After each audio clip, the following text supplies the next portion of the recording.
So Labor Day is just weeks away, and if you're planning a getaway, airfare is still looking good. According to Dollar Flight Club, domestic fares are 17% lower than 2019 and 5% lower than last year.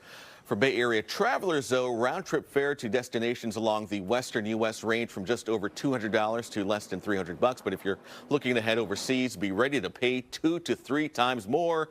Inside, we welcome Jesse Neugarten, the CEO and founder of Dollar Flight Club, to the nine. My apologies, but thank you so much for joining us. We appreciate your time today, Jesse. Yeah, of course. Thanks for having me. All right, so Jesse, talk a little bit about why Bay Area domestic travel, since, we're talking to Bay Area travelers here. Why is the price higher on the national average here in the Bay Area? Yeah, of course. Yeah, so Bay Area fares, they run higher than national average. Mainly SFO has some of the steepest airport fares or fees in the country. There's strong year-round demand from business, leisure travelers. We have less ultra low cost carrier competition compared to other cities. So while domestic fares are still affordable, international fares are probably out of reach, too late to book.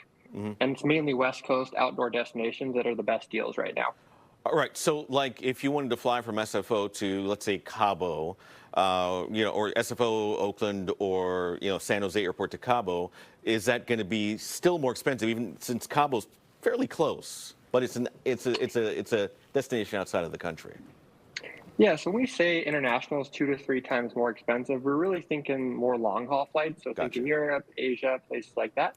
When we look at places like Mexico, looking specifically at Cabo, we're seeing around $350, $400 round trip from Bay Area airports. There's a lot of nonstop flights, so much cheaper than long haul international, and a great bargain, especially Labor Day coming up and not too long. I'm going to jump back into the travel in a moment, but I'm curious to ask you, since you mentioned something about fees at SFO, Oakland, and San Jose Airport, which airport is generally cheaper to fly out of when you book a ticket to fly out of them?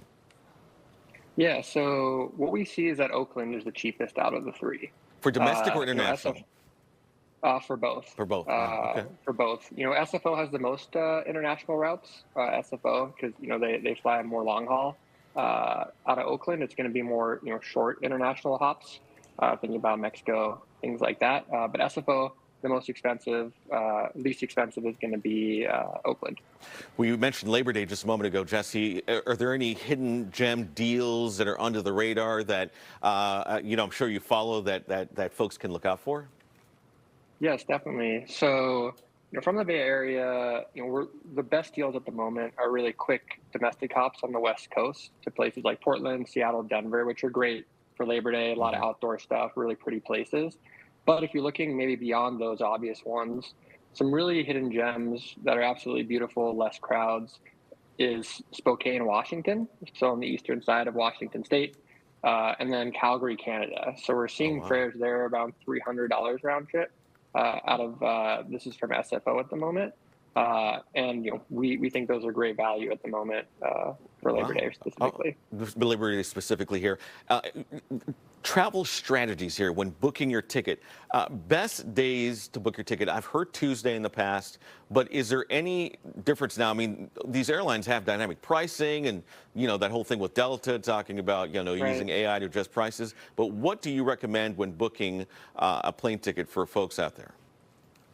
Yeah, so there's obviously a lot going on right now with pricing, but there's a few true and tested strategies. One, if you're booking specifically Labor Day or even in general, departing Tuesday, Wednesday, returning Saturday or Tuesday, if you can be flexible, you're going to find the best deals. Probably save 15 to 25% just on that. Wow. Number two, obviously setting fare alerts. So, Dollar Flight Club, you can set, destinations you'd like to go to. There's Google Flights, which is a really good tool for specific places that you want to go. But one of the best things that you can do is, we call it the split ticketing strategy, where, if say you want to get to LA, you're going from SFO to LA, maybe you book the flight into San Diego. It's an hour and 45-minute drive, and it could save you a couple $100. You can kind of see how that translates to other places, even specifically if you're going to Europe, right? You can fly from SFO to Paris, but you're trying to get to London. There's a 2-hour train to London. You could save $500 on the flight, take a quick train. So you can kind of, do that Interesting. within the U.S. quite a bit, and that's a big one to save a lot of money. Specifically, the train from France to London, the price is pretty reasonable from my understanding, right? So it's not that far of a reach to say I'm going to fly into Paris to get into London, right?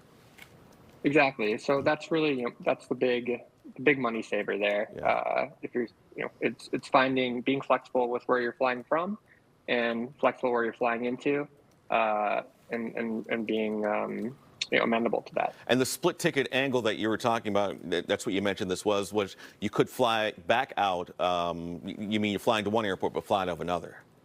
Exactly. So looking at one-way flights, that works quite well. It can save you 10 to 15% on the Wow. fare just on that. So these are some great things to do, specifically if you're looking at, you're going to, Europe, Asia. The flights are much more expensive than these small, say West Coast hops that we're talking about for Labor Day. So these are really good, long-term strategies that can save you a lot of money, specifically if the airline is is an international one. And one more question to settle a debate with some friends I had this recent last week.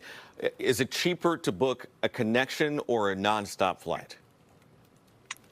So it really depends on the airline, but generally nonstop is going to be cheaper because usually if they're booking, that's two flights versus one, right? Just if you do the math there on the cost for the airline, if there's a nonstop, it's usually going to be cheaper. All right. Jesse Neugarten, the co-founder and CEO of Dollar Flight Club, a site that you can check out to get some of the best fares that they have out there right now for Labor Day. Jesse, thank you so much for joining us this morning and providing your insight. Yeah, thanks for having me. Have a good one. You too.